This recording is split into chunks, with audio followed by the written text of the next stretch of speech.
꼭 알아야 할 어제의 뉴스. 서울 강릉 KTX 개통을 앞두고 문재인 대통령과 시민들이 시승에 나섰습니다. 평창올림픽 홍보 공모전에 참여한 13,000여 명 중에서 20명이 대통령 전용 고속열차에 오르는 행운을 잡았습니다. 올림픽을 위해 강원도에서 개발한 도시락을 먹으며 대통령과 이야기를 나눴습니다. 오늘 밥도요. 이게 뭐 청와대 밥은 아니지만 청와대 밥은 좀 맛이 좀 없어요. 근데 우리 강원 나물밥 이렇게 특별히 준비한 밥이라고 합니다. 문 대통령은 평창올림픽이 문제없이 준비되고 있고 이제부턴 홍보가 중요하다며 분위기 조성에 참여해준 시민들에게 감사를 전했습니다.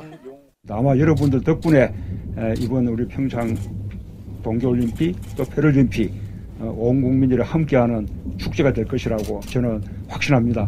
여러분 그렇게 생각하시죠? 네! 트레인 1으로 불리는 대통령 전용 고속열차는 KTX 열차 8량에 대통령 회의 공간이 따로 있습니다. 일반 시민과 함께 대통령이 전용 열차에 함께 탄 건 지난 1979년 도입 이래 처음입니다. 1시간 40여 분 만에 강릉에 도착한 문 대통령은 평창올림픽 자원봉사자 워크숍 현장에 들렀습니다.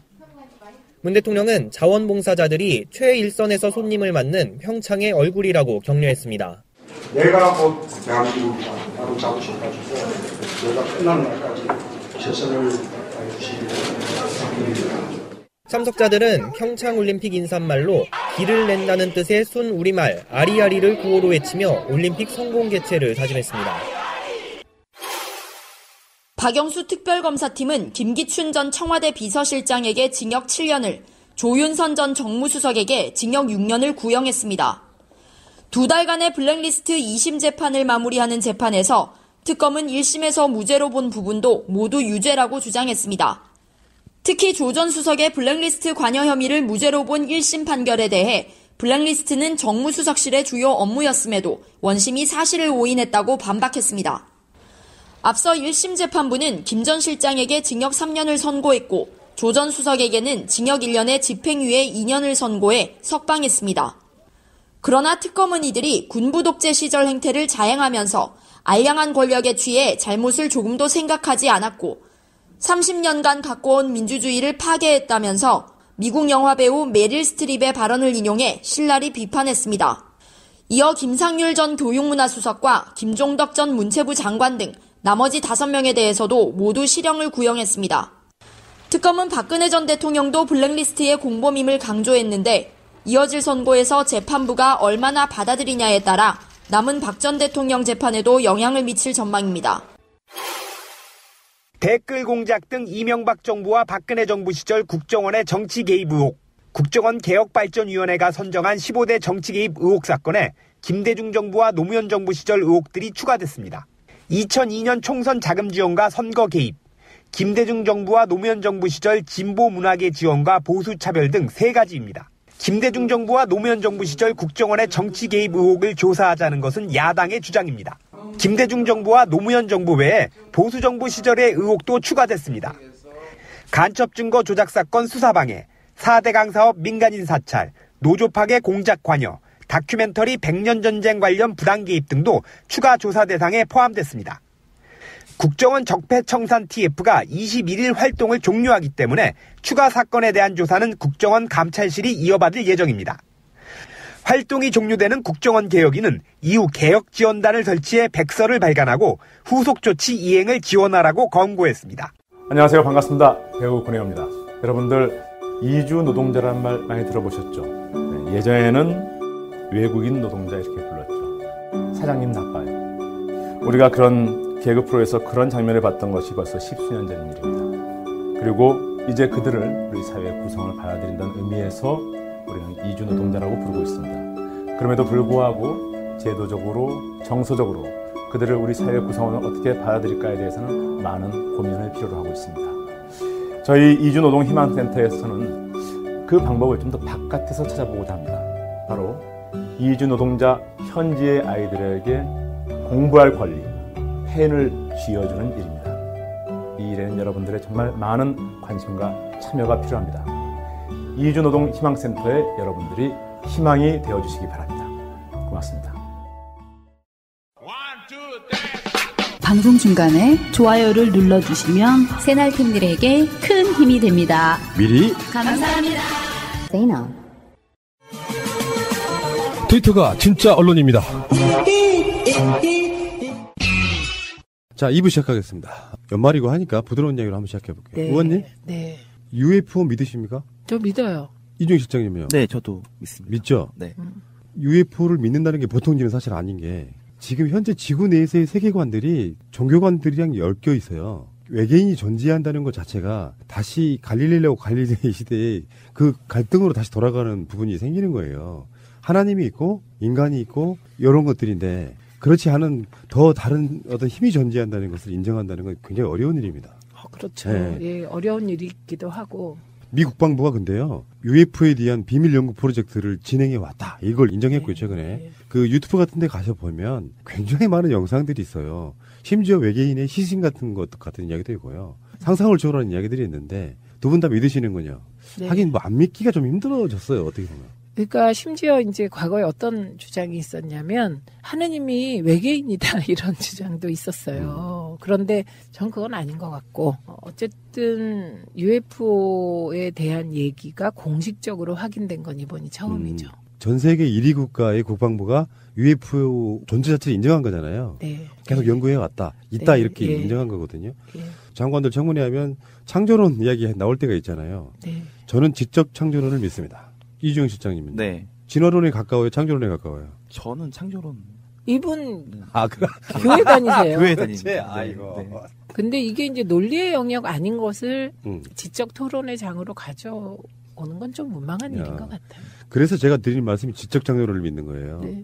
실체 없는 어떤 존재가 뭔가를 창조한 게 아니라 우리보다 기술이 엄청나게 발달한 누군가가 생명체를 만들어냈다고 하면 약간 개념이 달라지는 거예요. 그래서 코아사베이트 현상도 진화된 누군가가 뿌렸다. 그런 얘기잖아요. 예, 알겠습니다. 근데 저는 뭐 의견 낼 수 없습니다. 좀 어려운 문제예요, 참, 세상 산다는 게. 근데 알고 보면은 지금 실생활에 하나도 안 중요할 수 있잖아요. 그래서 아이고 뭐 UFO가 있을 것 같긴 한데 굳이 뭐 우리가 이걸 이야기를 논란을 만들 필요가 없어서 피하는데 언젠가는 그런 이야기들을 해요. 언젠가는 대비를 해야 된다고. 저는요 막 중독됐나 봐요. 일자리 대통령이란 말에. 저는 UFO 연구하고 이러면 저는 요즘 우리 딸은 뭐 하고 살지? AI가 이렇게 중심이 되고 그럼 우리 딸은 너무 불행할까 막 걱정했는데 UFO가 있다는 게 확인되고 지구를 벗어난 더 큰 생명체들과 교류하면서 일자리가 엄청 창출될 것 같은. 그러니까 이게 중독됐어요. 일자리 대통령. 제도로서의 민주주의가 흔들리고 구타는 일은 이제 없습니다. 민주주의가 밥이고 밥이 민주주의가 되어야 합니다. 17대 때네요. 정동영 후보가 내세웠던 공약 중에 두 번째 정도가 항공 우주 시대 개막 이런 거였었거든요. 있었어요. 그런 식의 연구를 조금 더 해오고 이명박은 이제 막 20조씩 막 쏟아붓고 막 뭐 삽질하고 그랬었잖아요. 네. 근데 지금 중국이 러시아와 미국 양대 국가 사이에서 그 항공 우주 산업에 있어가지고 새로운 강제로 뛰어들었거든요. 그게 불과 그 시점하고 비슷하게 맞아떨어져요. 그러니까 중국이나 이런 데서 우주선 하나 쏘는데 우리나라 4대강에 쏟아부은 돈의 10분의 1이면 가능해요. 이게 얼마나 아깝냐 이런 얘기 좀 생각이 들어서요. 그러니까요. 이명박근혜 9년 동안 우리 많은 걸 잃었어요. 진짜 잃어버린 9년이에요. 4차 산업혁명의 기틀을 다져야 될 때 지금 말씀하신 대로 정말 쓸데없이 4대강 삽질을 하질 않나. 자원외교 한다고 진짜 국가의 돈을 낭비하질 않나. 그리고 박근혜 대통령 한 게 거의 없어요. 근데 이번에 하나 제가 잘한 거 발견했네요. 그게 문재인 대통령 충칭 갔을 때 광복군터 복원한다 그랬잖아요. 그 광복군터 복원을 박근혜 정부가 그렇게 하기로 했는데 사드 때문에 막혔더라고요. 근데 이제 그거 이번에 사드 문제가 해결되면서 광복군터 복원하기로 한 거. 근데 그거 복원하기로 한 건 잘한 거 하나 발견을 했는데 창조경제라고 해봤자 한 거 아무것도 없고요. 창조경제는 최순실 지원 경제라고 해도 될 정도니까 그렇죠. 우리 잃어버린 9년이에요. 진짜로. 아이고. 속상해. 네, 역사가 생각하는 만큼 몰러가면 그 역사겠어요. 나선형으로. 반면 교사도 있고 그래서 더 중요하게 생각하는 가치관도 생기고 그런 거니까요. 네, 그러니까 어쨌든 저는요 UFO가 이제 정말 있고 연구하고 있다. 이 연구를 시작했다 이 말은 그게 이제 경제 영역으로 들어올 수도 있다는 말이거든요. 그러니까요. 예, 그렇기 때문에 이제 우리 딸의 미래와 우리 젊은이들의 미래가 이제 우주로 뻗어나가는 이제 곧 그런 구호가 나올걸요. 우주로 뻗어나가는 우리 젊은이. 그러니까 기술 발전의 속도가요. 네. 가속도가 붙어요. 금방 바뀌잖아요. 그러다 보면 우리 생각처럼 막 한 10몇 년, 20몇 년 후에 아니에요. 5년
다담네이처 간장게장, 양념게장, 새우장 품평회를 시작하겠습니다. 굉장히 잘 담갔어요. 짜지 않게. 달지도 않았어요. 예, 그 천연 재료만 사용했기 때문에 정말 무서운 자식이었어요.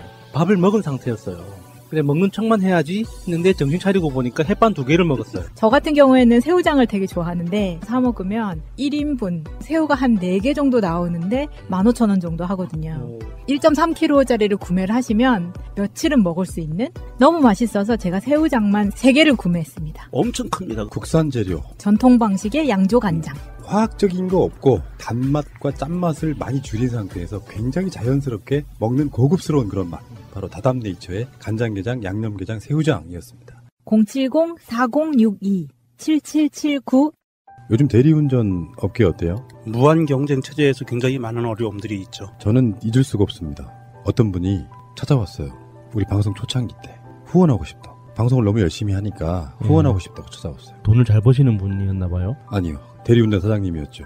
그게 박근혜가 그 엄혹하던 시절에 팟캐스트 전체 시장에서 최초의 광고입니다. 그분은 어떻게 소비자들한테 돌려줄 것인가를 연구하시는 분이에요. 뭘 줄 것인가. 금액으로 적립도 할 수 있어요. 굉장히 그 엄혹하던 시절에 큰 힘이 되어준 업체다. 사람이 가져야 될 의리가 있다고 생각합니다. 큰 차이가 없다면 지금까지 우리를 지켜준 이런 분들의 업체를 이용하는 것이 대리운전은 1800-6606 1800-6606 블랙박스 대리운전이요. 그럼 스마트폰 바꿀 때 됐는데 어디 아는 데 없어? 마니와 앱을 추천해요. 스마트폰 싸게 살 수 있는 곳 없을까? 마니와 앱을 깔아보세요. 싸다고 해봐야 거기서 거기 아닌가? 마니와 앱은 확실히 싼 곳이에요. 마니와는 각종 스마트폰 가격을 비교해서 추천해줘요. 앱스토어에서 마니와를 검색해보세요. 원하는 휴대폰 가격을 상담하면 판매점들이 1대1로 상담해준다네요. 아이폰 X 무료 이벤트도 진행 중입니다. 마니와.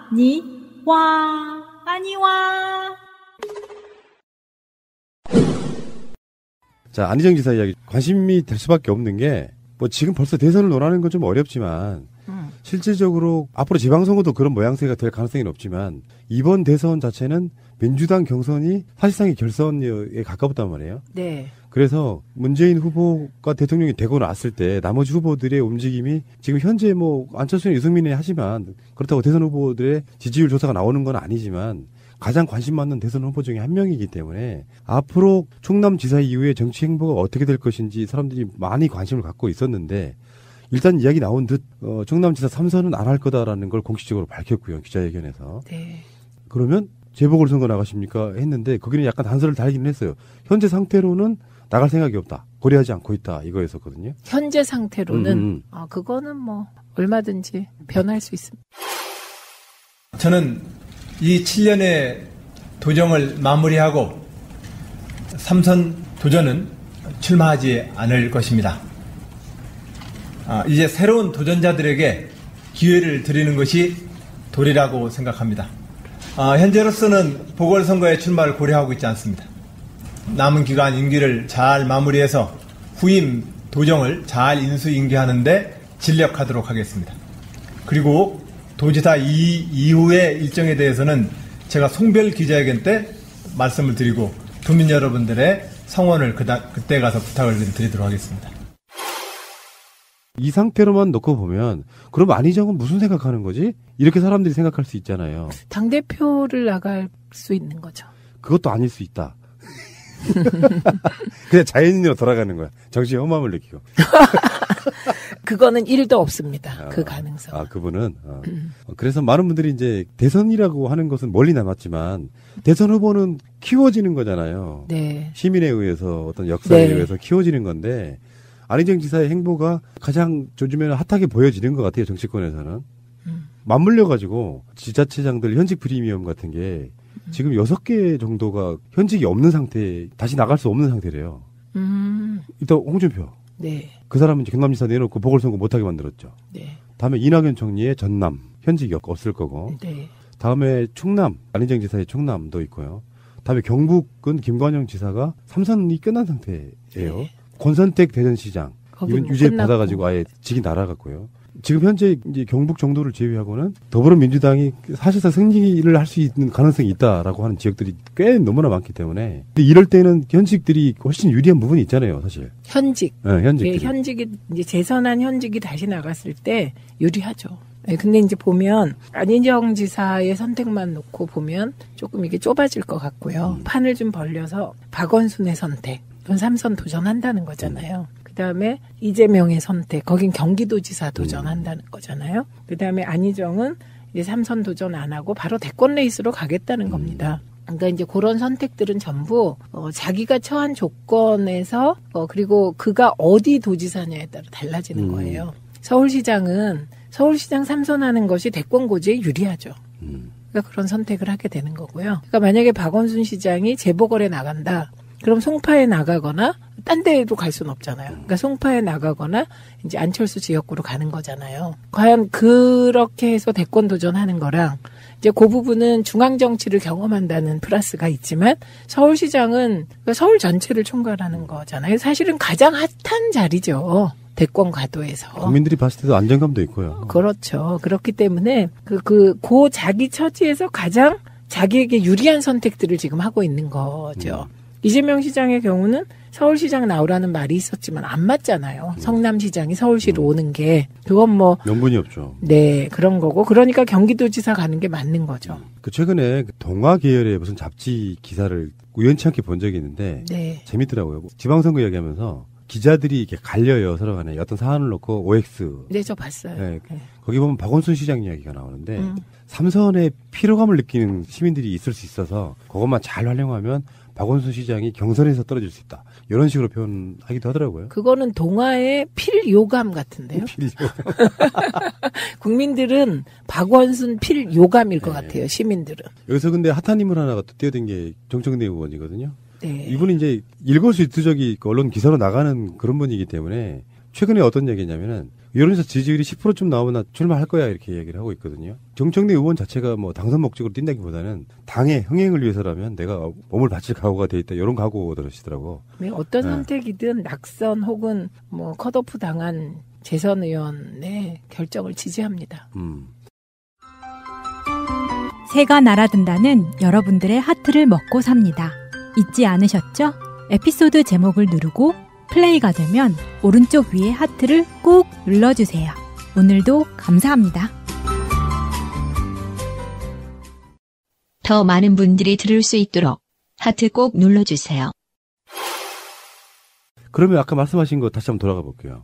안희정 지사가 여러 가지 어떤 선택지 중에서 네. 당대표 바로 고한다. 네. 그러면 지금 내년 8월 말 정도가 추미애 대표의 임기 끝이죠. 네. 그러면 그 시점에 지방선거도 아니고 보궐선거도 아니고 당에서 당대표 출마를 할 거다라고 예상하시는 거잖아요. 아니요. 저는 보궐선거 카드는 남아있다고 봅니다. 왜냐하면 원외 당대표의 한계가 너무 뚜렷해요.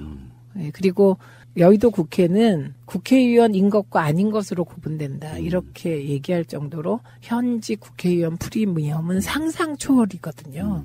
그리고 김종인 비대위원장이 국회의원 아닌 시절에 조원진으로부터 모욕도 당했어요. 국회의원도 아닌 자가 어쩌고. 조원진답죠. 그런 적이 있을 만큼 이게 원내 대표와 원외 대표의 위상은 하늘과 땅 차이예요. 그래서 가능하면 원내가 돼서 당대표에 출마하고 싶을 것 같습니다.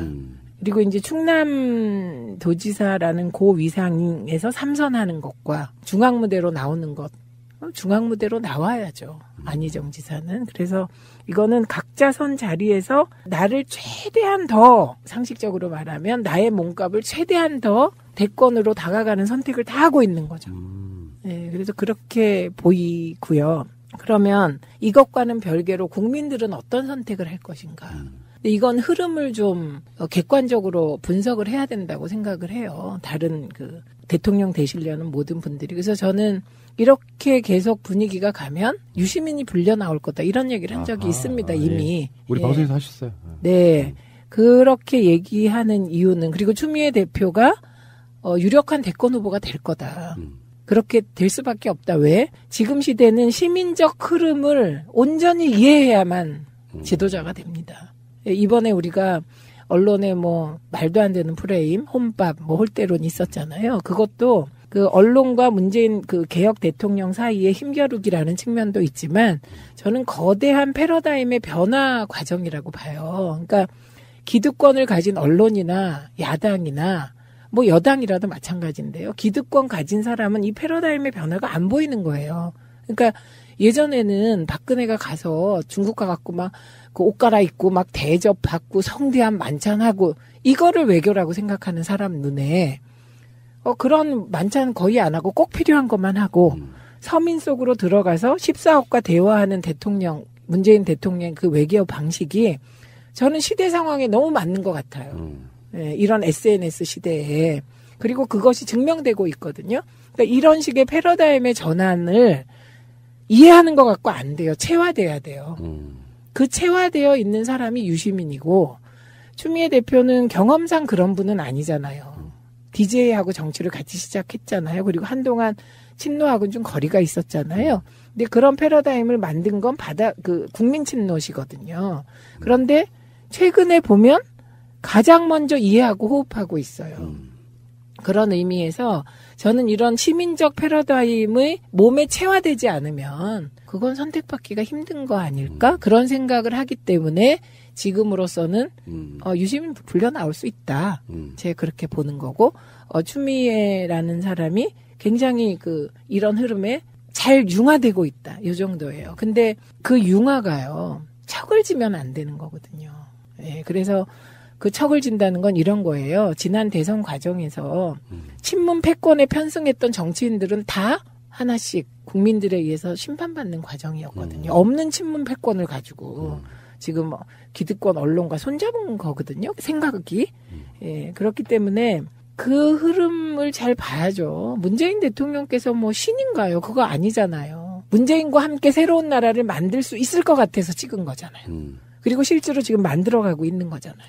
그러니까 사람들이 정파적인 얘기만 하는데 네. 원론 쪽으로 돌아가면 문재인 대통령 잘 되면 내가 좋은 거예요. 국민이 좋은 거라. 그러니까 그런 이야기는 좀 다른 얘기지만 어쨌건 문재인 대통령이 당대표로 갔던 이유도 그런 부분이 있다고 보거든요. 그러니까 그냥 대선 후보로 한번 나와서 당의 기반이 없을 때 대선이 어떻게 치러지는지에 대한 부분도 생각을 했을 거고. 그래서 최소한 당대표라는 것을 어떤 경험치로라도 해야겠다. 근데 그냥 하는 게 아니고 당의 혁신 작업을 통해 가지고 체질을 바꿔내고 그 모델이 지금 안희정 지사한테 있어 보인다는 예상을 해볼 수 있는 거잖아요. 그러니까 그게 그 길 있잖아요. 가는 길. 문재인 비서실장과 우리가 혁신과 통합을 하면서 최단적으로 이분이 지도자가 되는 길을 생각했을 때 2012년 총선에 부산에서 출마한다.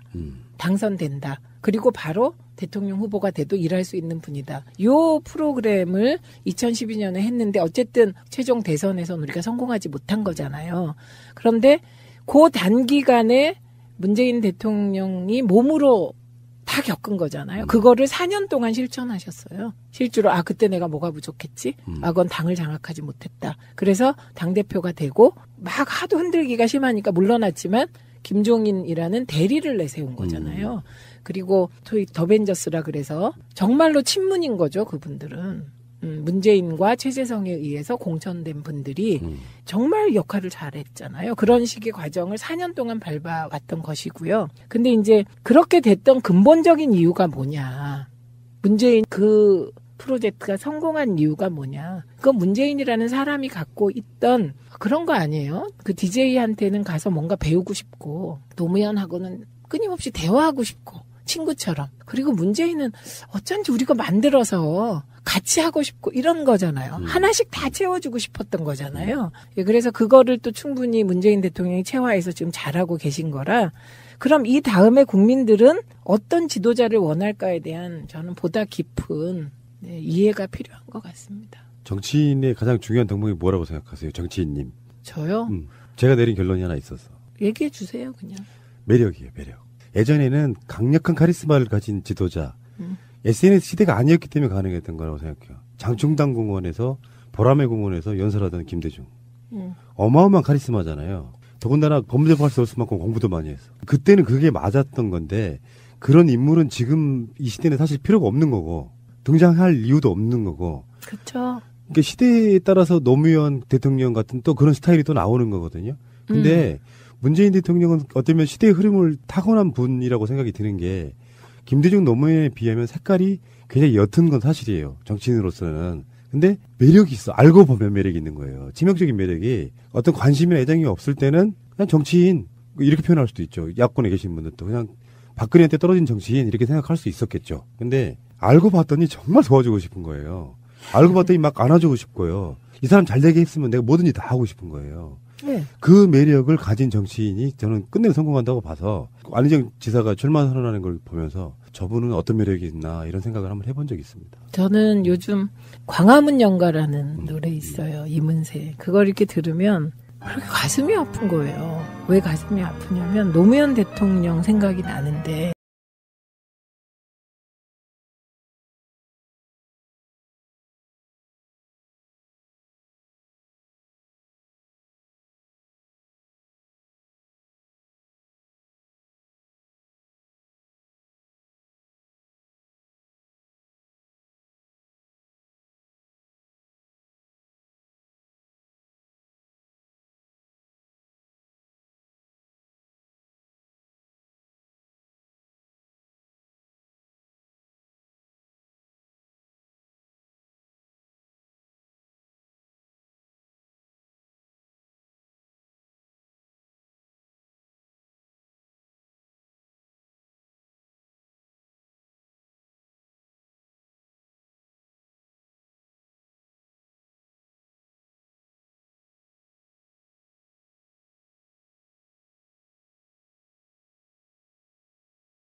뉴본스킨 이미라 대표. 저는 어릴 때 아토피를 알았어요.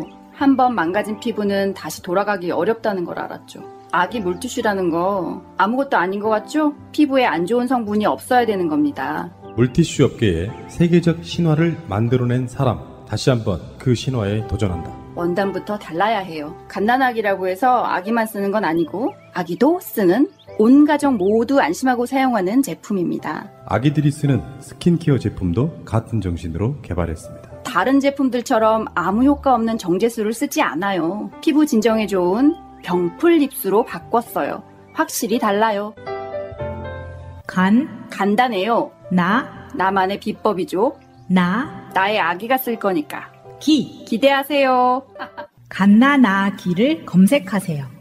요즘에는 단체 선물도 굉장히 많이 발전했더라고요. 내가 단체로 뭔가를 하고 싶다, 무슨 행사가 있어서 뭘 하나 맞추고 싶다 할 때 떠오르는 게 거의 없었잖아요. 거의 쇼핑몰인데. 네. 아이디어 상품들이 많네. 이분들처럼 다양한 물건이 있는 곳이 없어요. 정말 그러네. GALLERY 갤러리 gift.co.kr 1666-5404. 오, 싸고 영싸네. 감동스러운 게 이거네요. 사이트에 등재되지 않은 상품이나 국내에 없거나 세상에 없는 상품도 개발 제작 가능하답니다. 오, 대단한데? 단체 선물은 갤러리 기프트였습니다. 베개 등 침구 전문 기업 꿈나라 베개를 아십니까? 꿈나라 베개는 힐링 베개라고 부릅니다. 단순한 잠을 넘어 치유의 역할을 하고 있기 때문입니다. 토르말린, 황토, 게르마늄, 옥, 소나무 등의 성분이 들어있습니다.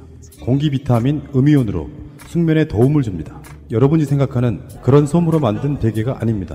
꿈나라 베개를 사용한 이후에는 일반 솜 베개는 사용하기 힘드실 겁니다. 가장 과학적으로 만들어진 좋은 베개라고 자부합니다.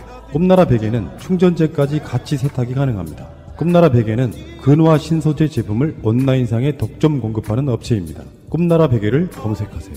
꿈랜드.com 055-533-9088. 호텔 침구 잘잠 이불도 있습니다. 근데 노무현 대통령은 감수성이 예민하고 그래서 모든 거를 다 감성으로 먼저 거잖아요. 근데 사실 정치인들이 보면 사람 눈도 똑바로 안 쳐다보고 무뎌 보이고 아무리 욕을 해도 아무렇지도 않은 포커페이스고 이렇잖아요. 또 그래서 정치를 하는 면도 있는데 늘 얼굴 표정이 시끄러우셨잖아요. 늘 감성적으로 반응을 하고. 저렇게 감수성이 예민한 분이 정치를 하실 때 얼마나 힘들었을까. 그런 생각 요새 되게 많이 하는 것 같아요. 근데 이제 문재인 대통령은 그런 면에서 상대적으로 되게 정선돼 있고 절제되어 있으니까 국민들에게 안정감을 주는 것 같아요. 그러니까 두 분을 거의 비슷하게 느끼는데 굉장히 문재인 대통령은 안정감을 주고 있어서 편안한 것 같아요. 바라보기에. 그러니까 문재인 대통령의 매력은 아까 제가 말씀드린 것처럼 뭔가 이렇게 돕고 싶다. 이 의원님 말씀하신 거랑 결이 거의 비슷해요. 네. 같이 가고 싶다, 손잡고 가고 싶다, 뭔가 이런 느낌인데 지금 나머지 대선 후보분들은 어떤 매력으로 국민에게 어필을 하려고 할지 이런 어떤 궁금증이 좀 생기다는 생각이 좀 들고요. 지금 뭐 대선 이야기를 벌써 많이 하는 건 좀 그렇긴 하지만 또 우리도 미래를 준비해야 되고요. 문재인 대통령의 결국의 집권 5년의 성공은 정권 재창출이에요.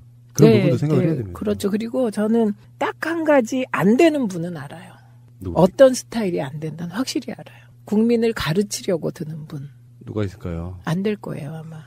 아니, 그러니까 저는 그냥 성향상만 얘기하는 거죠. 그러니까 지금 보면요, 언론도 내 가르치려고 그러고, 저는 살다가 진짜 그 국빈 방문 외국 나갔을 때, 나가는 첫날부터 이렇게 언론이 자국 대통령이 외국 나가는데 흔드는 건 처음 본 것 같거든요.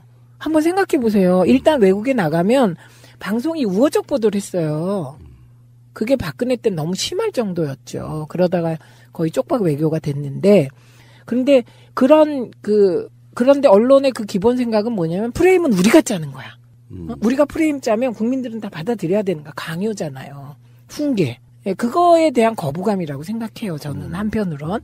마찬가지로 이렇게 막 어떤 분들 얘기하실 때 보면 그거 틀린 거야 너네.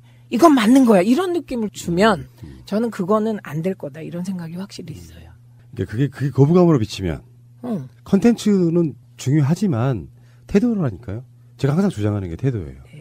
국민 자체가 예전처럼 이렇게 하향식으로 내가 갖고 있는 이야기 여러분들이 다 알아서 새겨 들으시오 이런 게 아니고 같이 만들어가야 되니까. 그거 진짜 맞는 말씀이고요. 그 근본적인 변화의 핵심이 뭐냐면요. 그 정치인들이 바빠가지고요. 모든 자료를 못 봐요. 지금은 일반 시민들이 훨씬 많은 자료를 보세요. 그러니까 일반 시민들이 더 똑똑하세요, 한마디로. 그러니까 늘 똑똑한 사람이 똑똑하지 않은 사람에게 뭔가 얘기하는 게 맞잖아요.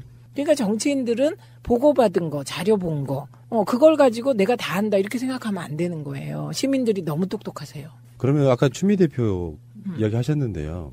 어떤 분인가가 그냥 개인적으로 아는 분이에요. 야, 다음 대선에서 가장 유력한 민주당 주자는 누구냐? 답은 이거였어요. 현 상태로만 보면 박원순 시장이 가장 유리하겠죠. 위치라는 게 있기 때문에. 그렇지만 복병들도 예상외로 올라올 수 있는 분들이 꽤 있다. 그중에 제가 추미애 대표 대회를 한 적이 있었거든요. 그러니까 당을 안정적으로 잘 끌어서 추미애 대표 미국 갔을 때 말씀처럼 여성 당대표가 임기를 채워서 원만하게 끌어가는 것도 어려운 일이고 야당과 여당을 지금 넘나드는 상황이잖아요. 야당이었다가 여당 대표가 됐는데 안정적으로 어떤 지도력만 잘 갖고 아까 말씀하신 것처럼 어떤 소통 능력이라든지 이런 것들이 잘 버무려지면 추미애 대표도 훌륭한 대선 후보군에 들겠구나라는 생각을 했었거든요. 네, 네. 근데 당내에서도 그런 생각들 하시네요. 다른 분들은 모르겠어요. 저는 딱 한 포인트만 보고 얘기한 거예요. 그러니까 이 위대한 시민적 패러다임 시대에 그것을 이해할 뿐만 아니고 같이 하고 있다. 이건 굉장히 중요한 포인트예요. 그러면 1년도 안 된 대통령 앞에서 대선을 논하긴 그렇지만 안희정 지사가 사실은 대선 행보의 시작임을 알렸기 때문에 이야기하는 거예요. 우리가 지금. 그러면은 당내에서 지금 기존에 있던 후보들 중에 안희정, 이재명, 박원순, 최성시장님도 또 나오시면 네. 그다음에 추미애 대표. 그 외에 굳이 만들자면 제가 유시민이 불려나올 가능성 있다. 유시민. 네. 다음에 이낙연 총리도 잘 마무리하면 대선 후보가 될 수 있잖아요. 좋은 후보가. 그렇죠. 그리고 저는 안희정 지사가 정부에 들어갈 수도 있다고 생각합니다. 남은 기간 동안. 네, 장관이나 다른 포지션 있다고 보기 때문에 그 길은 많다. 근데 문제는 이제 이런 게 있더라고요. 문재인 대통령의 끝이 어떻게 끝나느냐가 대선에 필요한 인물로 바뀌는 경우도 있잖아요. 그러니까 예를 들어서 개혁을 열심히 했는데 개혁이 좀 적폐 세력들의 저항으로 좀 미진해. 그럼 더 센 사람이 들어가서 해달라고 하는 국민적 요구가 생길 수도 있고. 그게 흐름이니까요. 예. 그리고 약간 좀 불안정한 느낌이 좀 있었다고 하면 더 안정적인 사람이 더 유리해질 수도 있고. 국민적 요구는 약간 그런 게 좀 있긴 있더라. 그러니까 이제 흔히 우리가 이런 얘기 하잖아요. 어떤 지도자는 이래. 그래서 이걸 고치게 만들어야 돼. 그거 불가능한 거예요. 그러니까 문재인 대통령의 후보 시절에도 여러 팀에서 여러 논의가 있었는데 예를 들면 개헌에 대해서 이런 태도를 취하게 하자 막 별말이 다 있는데 저는 2012년에 성공 못한 경험이 있어서 그때 제가 무슨 말을 했냐면 그거 소용없는 일이다. 바뀌지 않는다. 그러니까 그냥 후보는 후보가 원 없도록 후보답게 움직이게 하고 혹시 문제가 생기면 서포트하는 게 참모진이다. 이렇게 생각을 한 거거든요. 그러니까 어떤 시기에 시대 흐름이 형성됐는데 그 흐름에 그 사람이 맞아떨어지면 되는 거예요. 그래서 하늘이 준다 그러잖아요. 그래서 그게 민심은 천심, 하늘이 정한다가 그런 거고 제가 보니까 맞아요. 2002년에는 시대 흐름이 노무현을 요구했어요. 속마음 토크. 정치인이라는 게 시켜만 준다면 진짜 하고 싶은 건 대통령일 거라고 봐요. 누구나 다. 시켜만 준다면. 근데 그 과정이 너무 험난하니까 먼저 포기하고 살지. 그렇지 않아요? 의원님, 대통령 해보고 싶은 생각 없어요? 없어요. 전혀? 네. 왜? 제로예요. 왜? 왜냐하면 지금 이 질문도 말이 안 되고요. 왜냐하면 저는 원래 노무현 대통령 안 돌아가셨고 문성근 선배가 심장 때문에 내가 죽을 것 같다 안 했으면 국민의 명령도 안 했을 거고 혁신과 통합도 안 했을 거고 그냥 시민사회 원로로 그냥 살고 싶었거든요. 그러니까 원래 정치인이 아닌 거예요. 네. 그냥 실무적인 일을 열심히 하고 싶은 거. 예. 자, 오늘의 방송 제목은 최민희 대선 생각 없다. 자, 크리스마스 잘 보내시고요. 크리스마스 후에 뵙겠습니다. 고맙습니다. 네, 고맙습니다. 오늘은 최민희 의원 항소심 재판 일정 때문에 방송 시간이 좀 짧았습니다. 완전한 대한민국 문재인과 손잡고 다시 하나 되는 우리 대한민국 끊지 마세요. 끊지 마세요.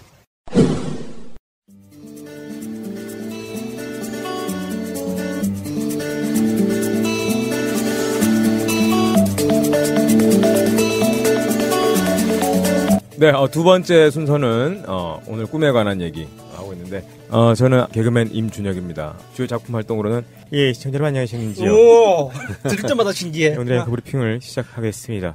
네, 요렇게 요거도 했었고 기도하는 사랑의 손길도 조용필도 했었고. 근데 그 조용필 씨 할 때 어깨 이렇게 쪼우는 거 있잖아요. 네. 그거 꼭 해야 되는 거예요? 이게 안 되면은 약간 뭔가 좀 불안해요, 제 자체가. 유지 씨도 그렇게 하더라고요. 네네. 이게 다 조용필 성대모사를 하신 분이 몇 명 있잖아요. 뭐 정성호 씨도 계시고. 다 공통점이 목이 안으로 움츠러요. 그래서 저희도 우리 성대모사 하는 사람들이 다 특징이 보면은 남들이 하는 거를 보고 따라하는 거기 때문에 남들의 특징을 빨리 캐치를 해야 되거든요. 분명히 정성호 씨나 뮤지 씨나 다 조용필 씨 하는 걸 보고 했을 거란 말이에요.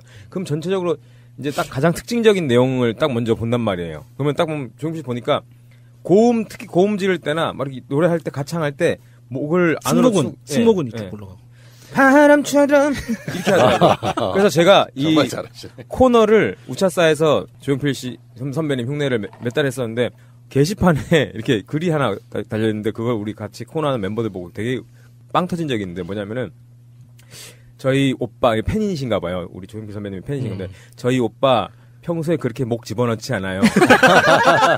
아주 고음 낼 때만 가끔씩 목이 들어갑니다. 이렇게 웃어졌던 적도 있고. 네. 어제는 그런 작품 활동을 했던 개그맨 임준혁입니다. 네. 제가 준비한 내용은 꿈에 관한 내용 중에서 이제 꿈은 이제 주관적인 거잖아요. 그래서 중요한 거는 앞에 이제 야수님께서는 어떤 꿈을 이제 꿈과 개꿈으로 나누는 이 관점이 이제 뭐 목표를 달성하였느냐, 목표를 달성한 실패하였느냐 이런 걸 나눴다면은 저는 이제 꿈을 그래도 좀 희망적인 얘기로 가져가자면 막연한 상상이지만 그게 꿈이 이제 현실이 됐을 때 더 아름다운 이제 꿈이 되지 않았나 저는 이렇게 생각을 하거든요.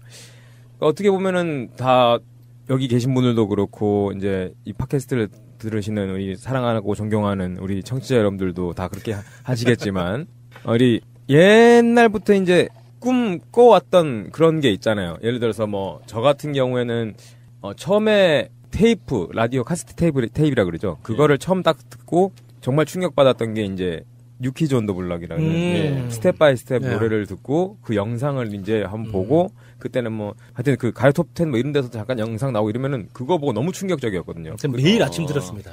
그 아침. 노래를 정말 그 새로운 문화 우리 뭐 우리나라에도 뭐 소방차 선배님도 있었고 뭐 여자들은 뭐 셋또래 뭐 이런 분들도 계셨지만 셋또래 처음 들어보는데 있었어요. 여자 3인조. 그리고 뭐 전용록 선배님도 있었고 셋또래 있었는데 그 다른 완전 이미지와 음악과 춤 막 이런 게 그 당시에 아이돌의 거의 시초라고 저는 생각하거든요. 전 세계적인 아이돌. 그래서 그걸 보면서 와 정말 이거는 그때 당시에 제가 나이가 초등학생이었을 거예요.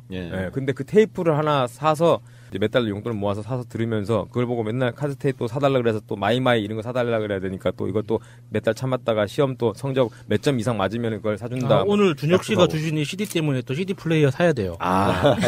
컴퓨터에 있지 않나요? 네, 없습니다. 맥북이 가지고 없어요. 제가 한번 기회가 되면 선물로 해드리죠. 요즘에 뭐 새우사가 이런 안 팔죠? 배보다 배꼽이 더 크겠어요. 그래서 그걸 듣고 막연하게 이제 나도 노래를 저렇게 하고 싶다. 그래서 그다음에 뭐 저렇게 춤추고 저렇게 뭐 해보고 싶다라는 해서 그러면은 나이가 어리면 어릴수록 되게 사람들이 이제 순수하다 보니까 그 생각만 계속 쭉 하잖아요. 예를 들어서 뭐 돈가스가 너무 맛있다 그러면 돈가스에 꽂혀가지고 뭐 일정 기간을 보내고 막 이러잖아요. 그런 것처럼 항상 또 생활이 다 이쪽으로 연결이 돼 있었던 것 같아요. 그래가지고 항상 뉴키즈 온 더 블럭 음악을 듣고 스텝 바이 스텝 듣고 툰나잇 이런 거 듣고 그러면서 이제 맨날 밤에 잘 때까지 전까지도 이렇게 듣고 자다 보면은 또 꿈에서도 이제 그런 같이 나도 이제 그 멤버가 됐냐 이런 거를 그냥 근데 이건 꿈이죠. 너무 이제 이룰 수 없는 그냥 진짜 말로 그대로 이제 먼 꿈인데 그러다가 제가 이제 초등학교를 졸업을 하고 그때 또 탁 저한테 또 충격으로 다가갔던 게 그 슬램덩크라는 만화 영화였습니다. 농구 만화 영화인데 슬램덩크 보면은 이제 뭐 강백호가 나오고 서태웅이 나오고 그 농구 만화를 보면서 막 나도 저렇게 하고 싶은 거예요. 그래서 친구들이랑 중학교 3년 내내 학교 끝나고 아니면 학교 일찍 와가지고 아침에 이제 농구를 하고 또 점심 때 점심 빨리 먹고 아니면 점심을 2교시 때 까먹고 2교시 끝나고 도시락 까먹고 점심 때 계속 농구하고 저녁 끝나고 또 농구하고 밤에 10시까지 그렇게 하는데 또 마침 슬램덩크랑 마지막 승부가 드라마로 나온 거예요. 마지막 승부. 이거는 제가 뭐 어떻게 뭐 다른 걸 할 수가 없는 거예요. 그래갖고 저 그때 정말 많이 아버지한테 혼났던 게 제가 용돈을 받는 걸 족족 그 옛날에 NBA 잡지가 서점에서 나왔었거든요. 월마다. 그거를 계속 사가지고 계속 모으고 밤에는 맨날 농구하다가 하고 농구화 맨날 사달라. 농구화 신발 막 한두 달만 다 떨어지니까. 저희 때는 뭐 농구 뭐 우레탄 바닥이 요즘처럼 시설 잘 돼 있는 것도 아니고 다 운동장 흙바닥에 사니까 다 금방 달아요. 그다음에 한쪽으로 매는 그 가방 있잖아요. 농구 가방. 네, 농구 가방. 그러니까 이거 뚫로 매는 백팩은 없었. 저 이제 그건 아예 안 하고 다니고 또 모아서 그거 사고 다니고. 어떻게 보면은 이게 좀 미화하자면은 이제 제 꿈을 위해서 하나하나 이루어가는 소중한 행동이었다고 저는 이렇게 생각을 해서 말씀드리고 싶지만 어쨌든 그때는 이제 순수한 마음으로 이제 그렇게 되고 싶다. 그걸 나도 농구라는 거에 대해서 그 주인공들처럼 되고 싶다 이렇게 생각을 하다가 또 그 다음에 농구에 대한 이제 그 마지막 승부가 끝나고 이제 시문화 다스리도 멀어지고 장동건은 이제 나와 같은 그냥 한국 안에만 사는 거지 나랑은 지상국 개새끼 다른 사람이구나. 이런 걸 좀 사춘기를 지나면서 느껴갈 때쯤에 다시 다가온 게 이제 서태지와 아이들이었죠. 서태지와 아이들이어서 그때는 이제 또 직접적인 행동을 나오게 되더라고요. 그러니까 막연한 상상이 이제 꿈으로 됐다면은 꿈에서 점점 이제 그거를 꿈을 쫓아서 가는 그래서 바지도 그렇게 엄마한테 맞아가면서 바지도 36을 사고 똥꼬 바지도. 네, 그리고 여름만 되면은 방학 때 이제 맥주로 머리 감고 과산화수소로 머리 감고 이렇게 머리 색깔 빠지게 하고 그다음에 뭐 서태지와 아이들 나왔을 때 컴백홈 나왔을 때 마스크 하고 다니고 뭐 진짜로 그거 보이런던 뭐 이런 상표들 있잖아요. 뭐 펠레 지금 뭐 없어졌는지 모르겠지만 그런 거 살라고 또 엄청 비싸요 또 연예인들 협찬을. 그런 거는 또 그래도 그거 모아서 하나 서울 그때 저도 이제 촌에 살다 보니까 기차 그때 6시간 걸리는 무궁화호 이런 거 타고 서울 올라와 새벽에 도착해가지고 그때 당시 동대문 시장 가가지고 이제 그런 거 구해가지고 짝퉁 사고. 그 당시에도 서울 왔었어요? 예, 그때 친구들이랑 다 같이 모여서 6시간 정도 걸리는데 집이 영주였거든요. 안동 옆에. 그래서 영주역에서 이제 기다리면서 새벽에 모입니다. 그래서 타서 아침에 딱 떨어지게 해서 동대문을 가서 한 친구들 남자애들 촌놈 누가 봐도 촌놈 티가 나요.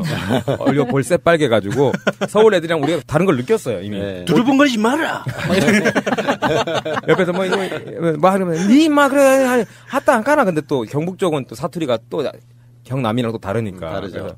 와, 뭐 했어요. 밥 먹었니끼요. 막 이렇게 하다 보면은 옆에서는 서울 여자분들이 우리는 뭐 지하철도 잘 못 타갖고 우왕좌왕 할 때도 막 우리끼리 싸우면은 일본 사람 맞잖아. 억양이 약간 저도 이제 지금 생각해보니까 했다네 내가 한다 안 가나 그러니까네 내가 가가지고 좀 뭐 해볼게 이러면은 약간 일본어처럼 들리기도 하더라고요.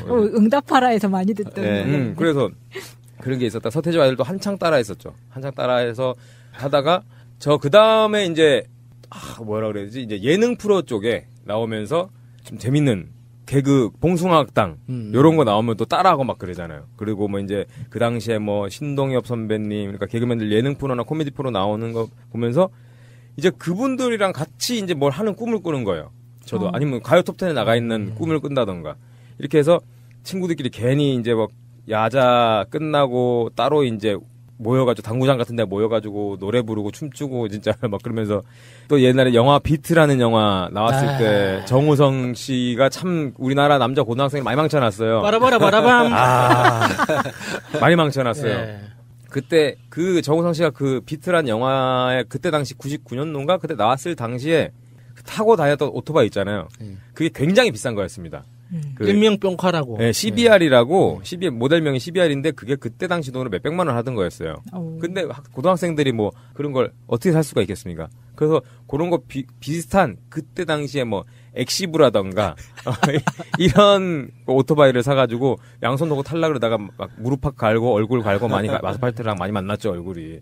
그런 것도 있었고 그다음에 그 당시 제가 하면 안 되는 거지만 이제 말보로 딱 지포라이터 이런 거를 그 사람이랑 나는 똑같은 아니면 그 사람 같은 시대에 살고 있는 뭐 그런 걸로 해서 막연한 상상에서 점점 이제 실행을 하게 되더라고요. 제가 따라 사고 뭘 하고 그러다가 이제 대학교를 들어와서 이제 영화를 보고 이 영화 제가 이제 개인적으로 데이비 핀처라는 감독을 굉장히 좋아하는데 그 파이트 클럽.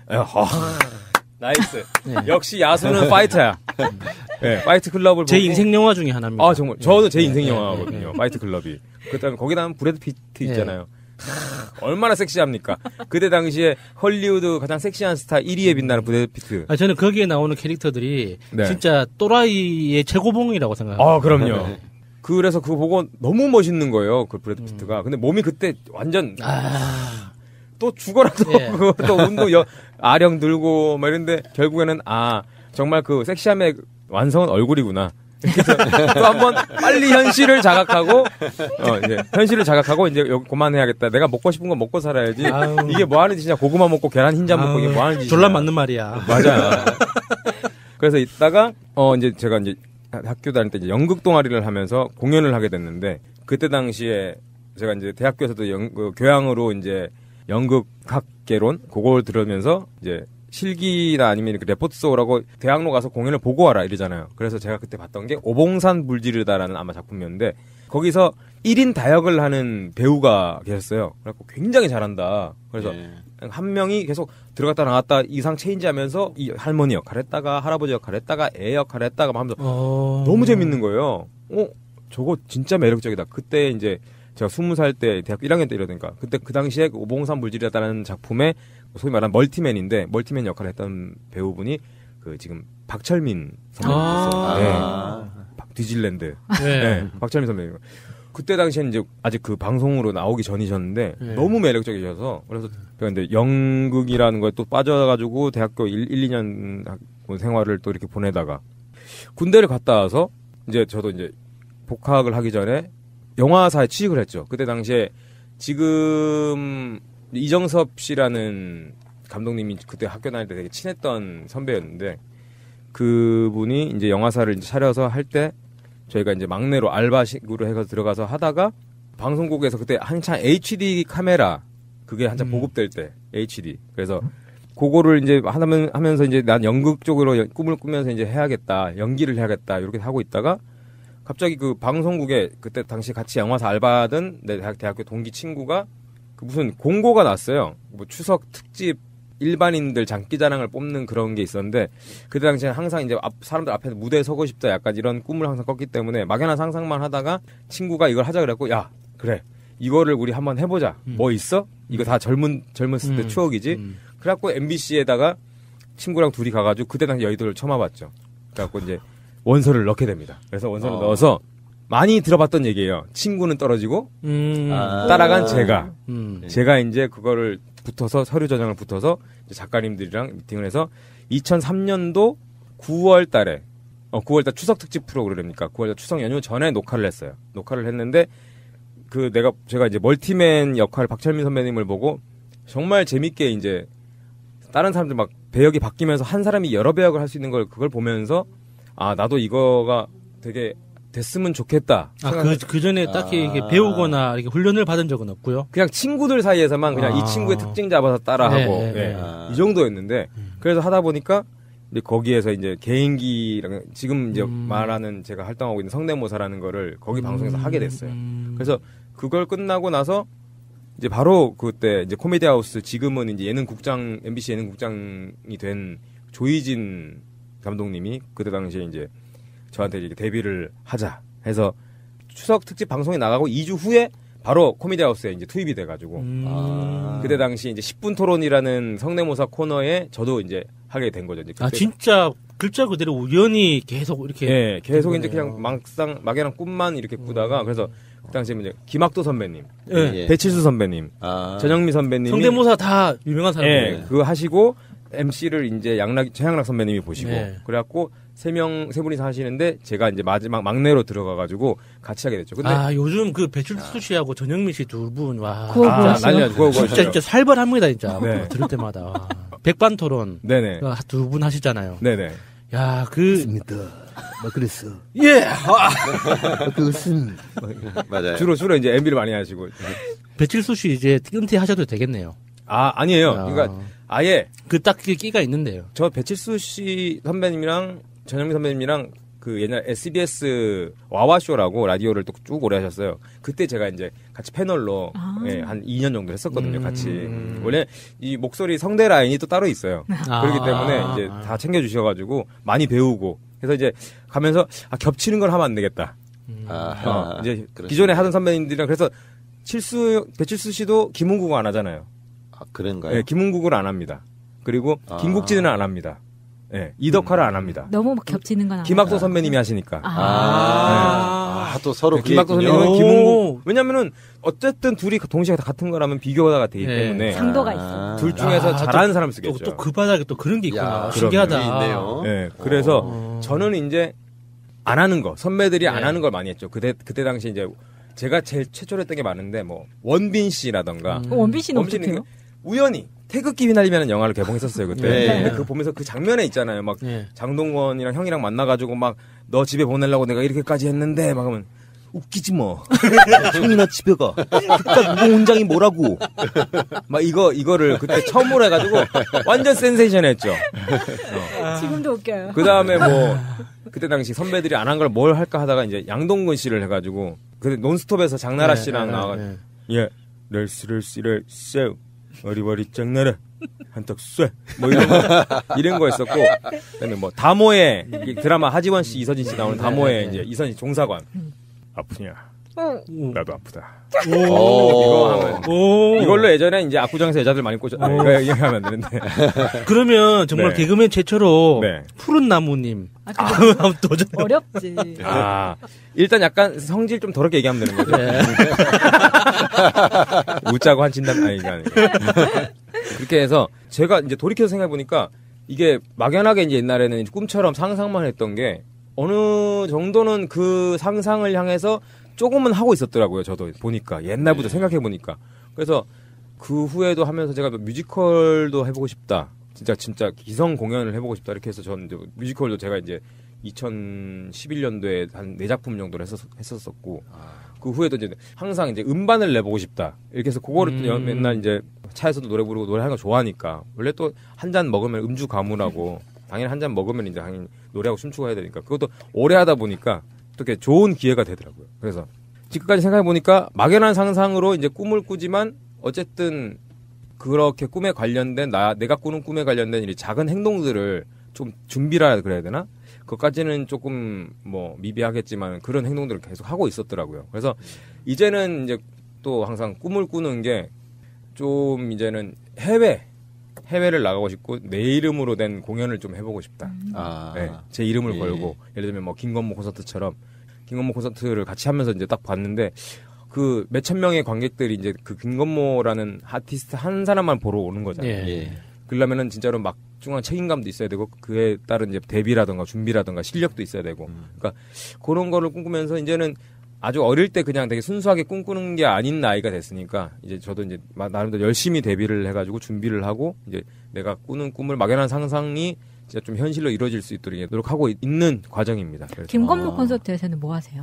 노래하세요? 거기 그러니까 저희 그 3대 천왕 조용필 씨 그 공연도 하고 끝나고 이제 제가 혼자 단독으로 하는 이제 노래인데 뭐 유튜브 같은 데나 인터넷에 또 이렇게 뭐 좀 몇 개 동영상 클립 올려져 있긴 한데 뭐 여러 명의 가수들을 이제 돌아가면서 이제 뭐 노래를 하는데 살짝 뭐 원하시면은 잠깐 불러드릴게요. 네, 뭐 마법의 성이라는 노래를 뭐 JK 김동욱 씨가 뭐 믿을 수 있나요 나의 꿈 뭐 김건모 씨가 언제나 나를 향한 몸짓은 수많은 어려운 뿐이지만 임창정 씨 뭐 그러나 언제나 뭐 서경석 씨가 내 두 손을 모아 기도했죠 뭐 윤도현 씨가 자유롭게 저 하늘을 안녕하세요 윤도현입니다 뭐 이런 거 하고 뭐 이승환 씨 그 천일 동안 얘만은 해야 하나 바꾸네 이런 거 이렇게 쭉 한곡을 하는 건데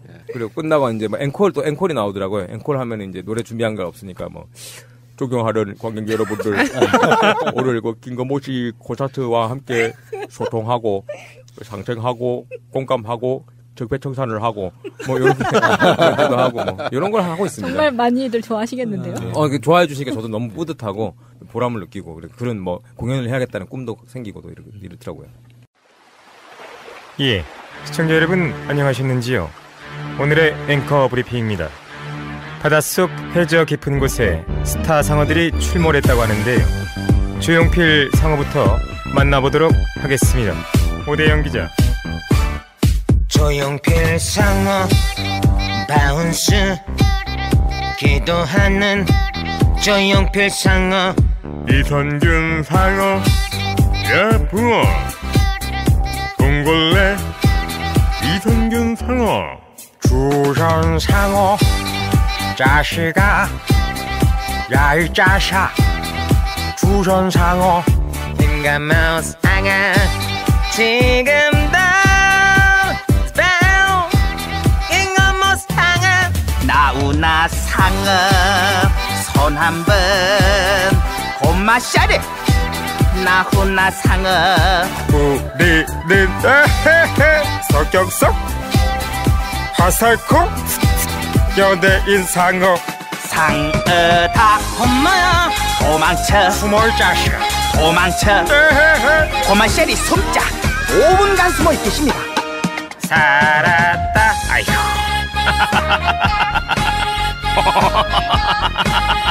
아이고 살았네. 존경하는 국민 여러분, 사람보다 상어가 먼저다. 이게 맞고요. 불타는 로맨송 화이팅.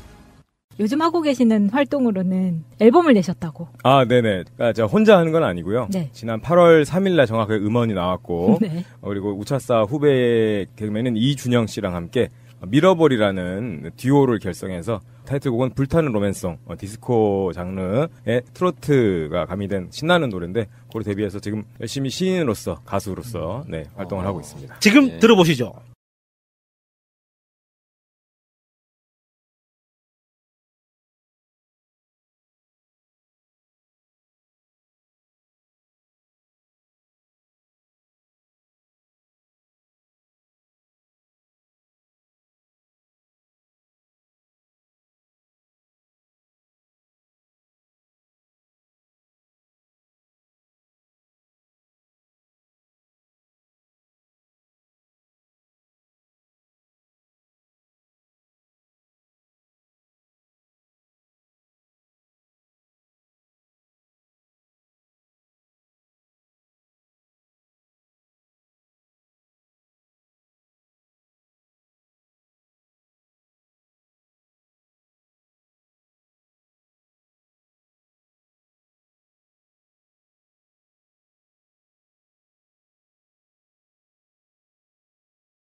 와, 감사합니다.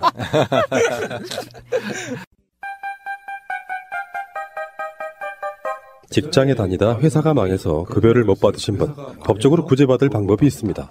바로 최단금입니다. 노동법은 그리 허술하지 않습니다. 못 받는 것이 당연한 것이 아니라 받는 것이 당연한 것입니다. 가난한 노동자들을 위한 곽승훈 노무사 010-9922-7766 처음 뵙습니다. 예, 저도 처음 뵙습니다.